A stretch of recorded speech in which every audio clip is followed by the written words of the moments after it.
مع اقتراب الدخول المدرسي شهدت ولاية عنابة افتتاح معرض الدخول المدرسي وسط مشاركة واسعة من التجار والموردين الذين قدموا عروضا وخصومات على منتجاتهم بأسعار تنافسية. المزيد في تقرير حسام الدين العبيدي.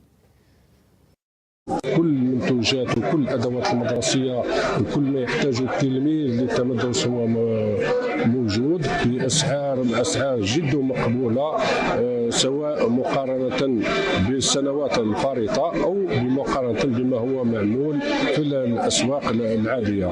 تشكيلات مختلفه للادوات المدرسيه، اكثر من ماركات متوفره هنا في هذا المعرض.